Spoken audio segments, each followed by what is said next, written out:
Shorty's Hot Rod Garage. Welcome to my first video on my brand new project, 40 years in the making. Come and join me, would you?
Welcome to Shorty's Garage. Here's my first project, a 1975 Chevy Vega. Well, you might say to yourself, really? A Chevy Vega? Aren't those like terrible cars? And the answer to that is yes. But I have a long history with these cars.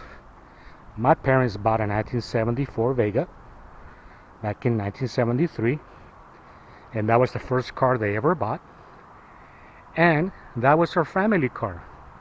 We used it for school, we used it to go on to trips, to the beach. It was our pride and joy, and my parents actually loved that car, and so did I. It was an orange car, and this one is green. When I graduated from high school, my parents gave me that 74 Chevy Vega as a graduation present, and I loved it. And my big plan was to transplant a small black Chevy in it. I bought the engine from a friend, was ready to go, but my dad refused to let me do that. Mainly because he loved that car so much, he didn't want me to touch it. So that car was sold off to a family friend, never to be seen again. I was a little bit bitter, not at my dad. I was just bitter I couldn't finish my dream project. So here we are, 40 years later. I am now retired. I have my own shop. And the first project that I want to do is make that dream come true and build that 74 Chevy Vega like I always wanted to, never had a chance to. So here we are. I found this in the Pacific Northwest. They're very hard to find. They're very rare cars. And I actually couple of friends told me about it, that it's been sitting in a yard for a long time. So they knew how much I love these cars, and they told me about it. Now, from the history that I gathered from this car, it was in a barn for about 32 years. Untouched, pretty much just sitting there in a barn. Turns out there was two of them, two Vegas. So the guy that I got it from actually bought both of them, and he actually wanted to sell them as a pair. But a buddy of his insisted on buying one of them, so he did, and I got this one. So why don't we take a look at this? The first thing you notice is this hood. It is pretty bad. It is rusty.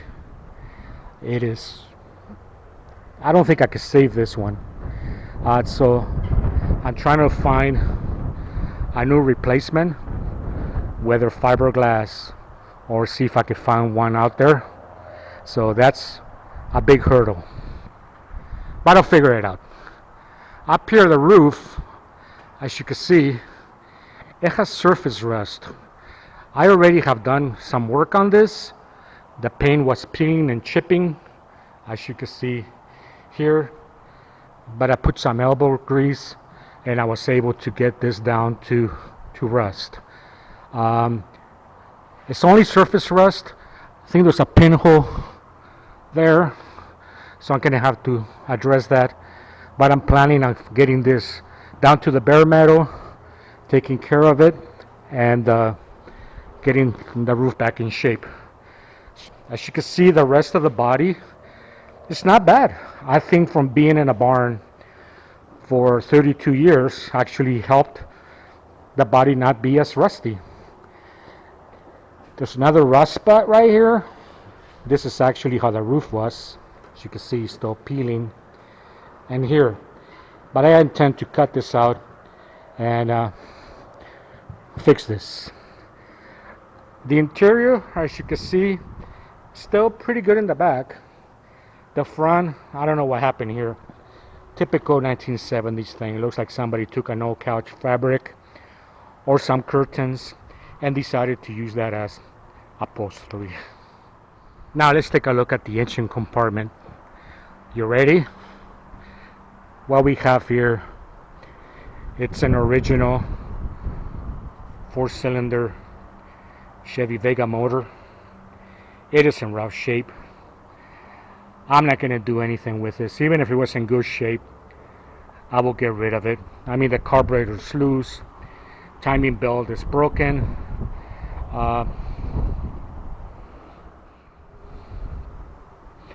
You can see this side, it's just junk. So that's coming out, and I'll be installing a small block Chevy. I don't want to go too crazy on it because these are very light cars. They're only about 2,300 pounds, so it doesn't need a lot of horsepower for you to go very fast. So I'm either gonna see if I can find small block 283, a 305 or a 307, or perhaps a 327. So I'm in the hunt for that right now. I think I have a couple of leads and sources.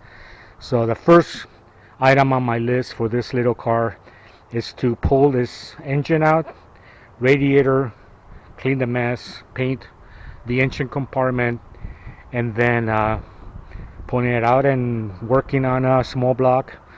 Like I said, I'm not going to go too crazy. I will put a performance carburetor, a manifold, a cam, some headers, so it will be a hot rod. Another part of the project is we're going to go ahead and change the rear axle, the differential. That will not hold up very much. I could drive it for a little while like that, but I will change the rear end. Been reading a lot, and it looks like Chevy S10 rear ends work perfectly for these. Of course, I'm going to have to do some fabrication. And if I want to change the front wheels, disc brakes, and assembly, Chevy S10 rotors, spindles, all that also works as well. Not sure how far I'm going to go with that, but at least the back I will go ahead and change. The guy that I bought it from actually put this really neat brand new tires and rims, front and back, big and littles. I like them a lot. So that was really cool. That alone is worth $800 to $1,000. So that's a good deal. Along with the purchase of the Vega, he actually gave me two pretty pristine front and rear bumpers.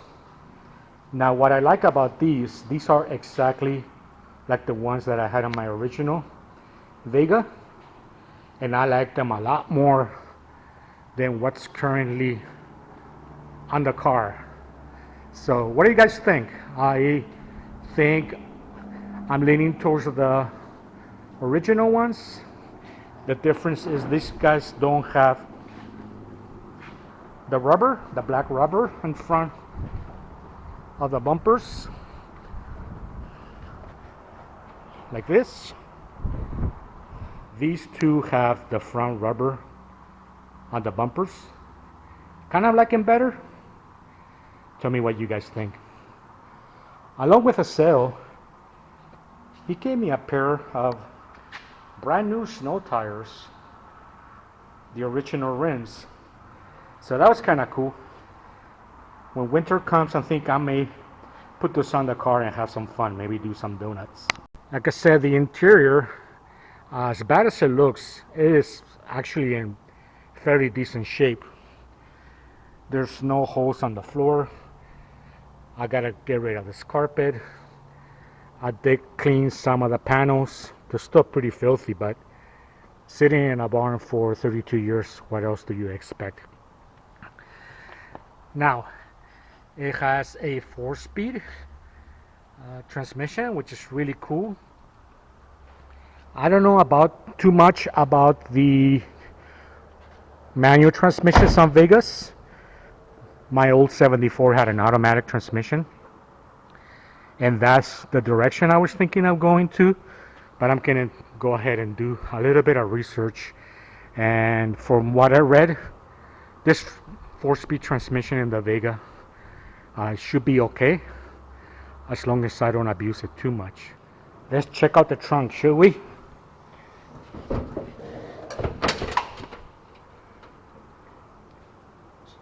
So you can see the trunk is in really good condition. I am really surprised with that. Let's look in the spare tire compartment.